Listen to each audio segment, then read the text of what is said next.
Hi guys, मैं हूं study coast और लेकर आया हूं फिर से कॉमेडी का शानदार डोज। और इस डोज में आप देखेंगे कैसे लोगों को बनाया जाता है जबरदस्त तरीके से चूतिया, वो भी बिना किसी उसके समझे। तो चलिए स्टार्ट करते हैं आज के वीडियो, वो भी किसा बिना किसी बकचोदी के। ऐसा है कि अपने यहाँ के शानदार तरीके का स्लोगन चल रहा है और उस स्लोगन में क्या हो रहा है भैया, आप ये देखिए कि आप सिर्फ और सिर्फ एक पेपर देंगे आपकी नौकरी लग जाएगी। यूं वो भी कौन सी नौकरी लग जाएगी? गवर्नमेंट की जॉब लग जाएगी। लेकिन क्या अपने यहाँ गवर्नमेंट की जॉब देने के लिए क्या इंक्रीमेंट बोर्ड नहीं है? बहुत सारे बोर्ड है। कौन से बोर्ड है? आरआरबी है, आईबीपीएससी है, एसएससी है। लेकिन इन सबको हटाकर बनाया जाएगा एक सेंटर। इससे क्या हो जाएगा? इससे लोगों को होगा फायदा। किस तरीके से फायदा होगा? क्योंकि उनको सिर्फ एक पेपर देना होगा और एक पेपर के बाद उनको मिलेगी सरकारी नौकरी। लेकिन जरा सोचिए, माइंड पे दीजिए जोड़, नहीं तो बैंचोद चूतिया बनते रह जाओगे। किस तरीके से बताएं आपको? प्रेजेंट टाइम की बात करें तो एक एनालिसिस के अकॉर्डिंग आरआरबी, आईबीपीएससी, एसएससी में जो वर्कर्स है जिसका काम है कि वो रिक्रूटमेंट करना, उनकी संख्या लगभग 3 लाख।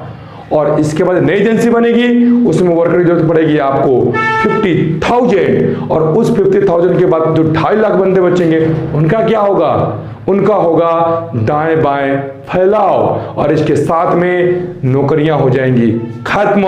इसे कहते हैं मजाक और ये बनाता है आपको नंबर 1 चूतिया।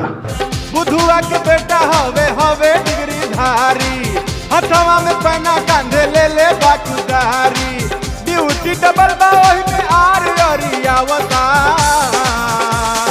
हाउ देखो बीए के बकरी चरावता।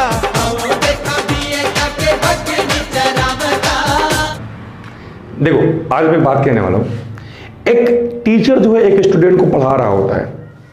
एक्चुअली आज सच्ची घटना है, इसमें कोई बकलोली नहीं है, बिल्कुल रियल घटना है। एक टीचर पढ़ा रहा है अपने स्टूडेंट को और उसमें टॉपिक आता है गुड्स, GOODS, गुड्स यानी कि माल। अब वो टीचर पढ़ा रहा होता है स्टूडेंट के सामने और उसकी जुबान से निकल दी है, बेटा ये गुड्स जो है हम ऐसे वर्क करते हैं। लड़का बोला, सर जी ये गुड्स का मतलब क्या होता है? बेटा गुड्स का मतलब माल होता है। जी सर, थैंक यू। तो बेटा ऐसा है कि ये जो गुड्स श्याम लेकर आया हुआ है, इस गुड्स को और रामलाल को देगा। सर हाँ बेटा सर आपने गुड्स का मतलब क्या बताया था? बेटा गुड्स का मतलब मैंने आपको माल बताया था। जी सर, माल ही बोला था ना सर? हाँ सर, मैं नोट कर लेता हूं, ठीक है। तो हाँ, अब उसने क्या किया, श्यामलाल ने रामलाल को माल दे दिया। अब जब गुड्स उसको मिल गया तो उसको ले जाकर के वो स्टोर कर लेता है। स्टोर करने के बाद क्या करना, उसको बेचना होता है। सर जी क्या हुआ भाई? सर आपने गुड्स का क्या बताया था, मुझे याद नहीं आ रहा है। बेटा माल बताया था। माल? अरे भोसड़ी के माल बोल रहा हूं, जानते हो कौन सा माल? रोड पे चलने वाला माल नहीं, गोदाम में रखा हुआ माल बोल रहा हूं। अब बुरा दोबारा पूछ लिया तो तेरी गांड फाड़ दूंगा। घर वो से दूर बाटी बड़ा मजबूर हो,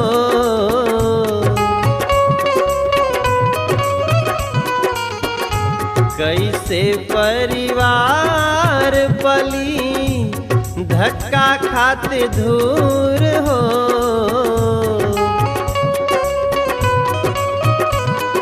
रुपियो न बाकी कोनो हाल रोजगार करी, खेतवो न बाकी हम खेती के कार करी।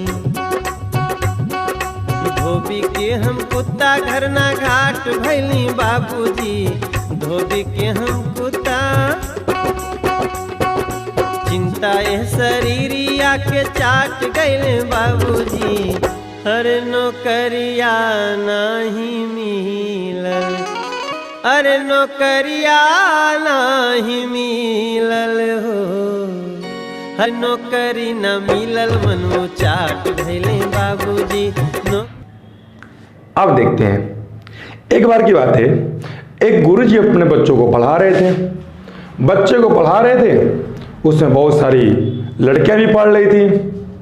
होता क्या एक दिन कि पढ़ते समय बच्चे की नज़र बार बार दाएं से बाएं हो रही है। टीचर को आते ही गुस्सा, जाता है, बेटा पढ़ लिया करो, पढ़ोगे तो थोड़ा आगे बढ़ोगे। जी सर, हाँ ठीक है। तो हाँ, तो आज की जो क्लासेस हम लोग ले रहे हैं, यह है आपका ढूंढन। क्या हो रहा है बेटा? सर, लड़का बोलता है, सर सौंदर्य को देख रहे हैं। कौन से सौंदर्य भोसड़ी के? इस पढ़ाई से भी ज्यादा कोई सौंदर्य है? तो वो सौंदर्य को भैया लगा हुआ है। अब छुट्टी के समय होती है, छुट्टी के समय जा रहे होते हैं, गुरुजी देखते हैं लड़का रोड किनारे खड़ा है साइकिल लिए। भैया तुम साइकिल लिए क्यों खड़े हो, घर क्यों नहीं जा रहे हो? सर सौंदर्य का इंतजार कर रहे हैं। लड़का कर रहा है सौंदर्य का इंतजार। कहीं ना, अच्छा चले गए गुरुजी, कुछ नहीं बोले। काहे बोलिए कि पीछे से गुमा मार दिए तब माँ चुद जाएगी भोसड़ी को वहीं पर। तो ठीक आगे देखते हैं। अब गुरुजी चले थे, सौंदर्य आता है, लड़के की नजर पड़ती है। नजर पड़ते ही क्या होता है, अब लड़की देख लेगी, यानी उसका सौंदर्य देख लेगा, तो लड़का क्या करता है, नीचे बैठता है और साइकिल की चैन चढ़ाने लगता है। और चैन चढ़ाते हुए, साइकिल के पहिए घुमाते हुए नजर कैसे जाती है,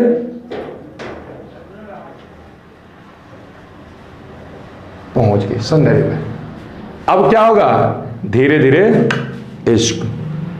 लेकिन अब आइए आज के जमाने में, आज के जमाने में अगर आपने भैया साइकिल की चैन चढ़ाई तो लौंडिया तो छोड़ो कि बुढ़िया भी नहीं पटेगी।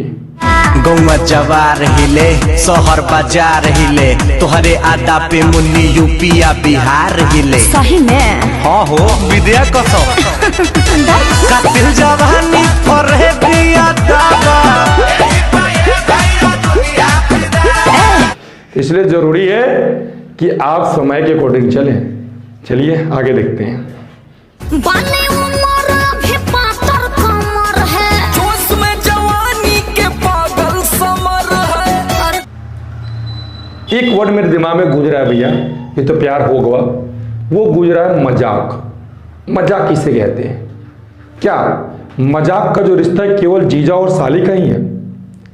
क्या मजाक का रिश्ता केवल भौजाई और देवर का ही है? नहीं यार, उससे भी खतरनाक मजाक होता है। कभी कभी सीरियस में भी मजाक कर लेनी चाहिए और कभी कभी मजाक में भी सीरियस हो जाना चाहिए।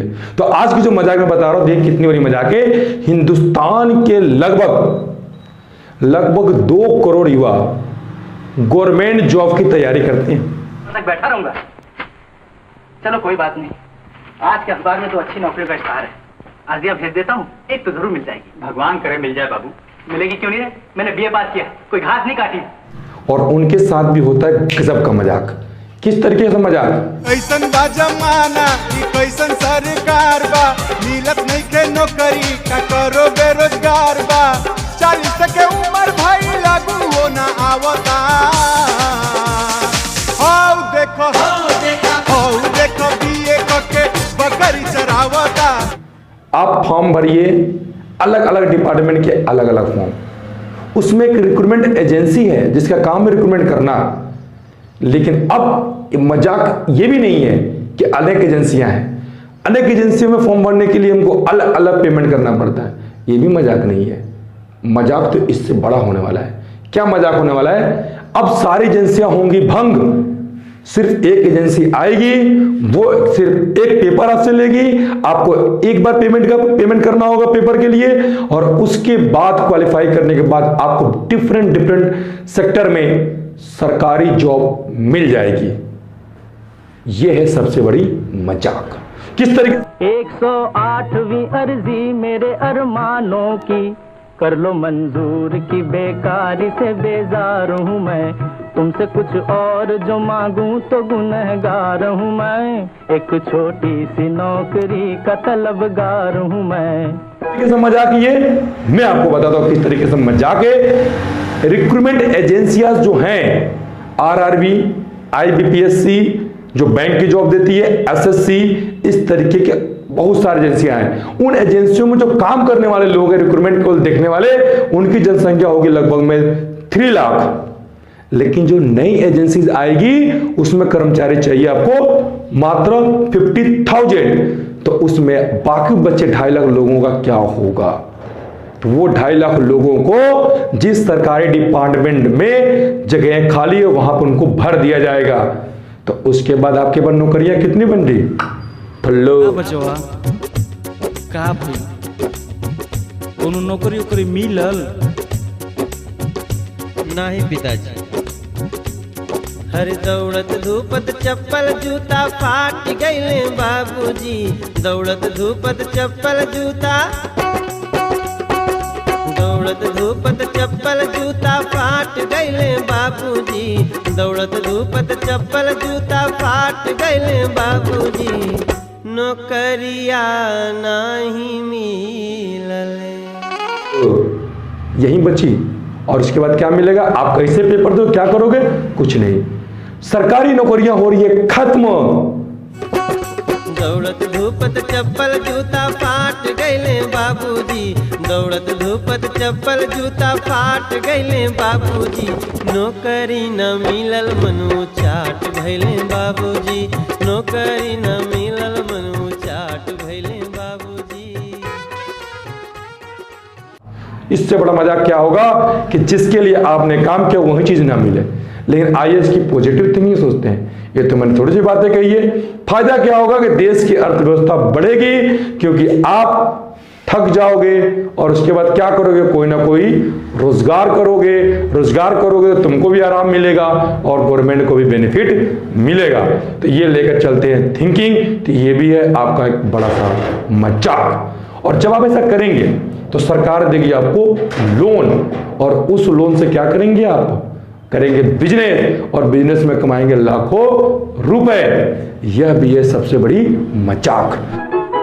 मैं कलेक्टर न बनूं और न बनूंगा अफसर, अपना बाबू ही बना लो मुझे, बेकार हूँ मैं, एक छोटी सी नौकरी का तलबगार हूँ मैं। क्योंकि इस मजाक में आपको कहीं से भी लोन की व्यवस्था नहीं हो सकती विदाउट कमीशन।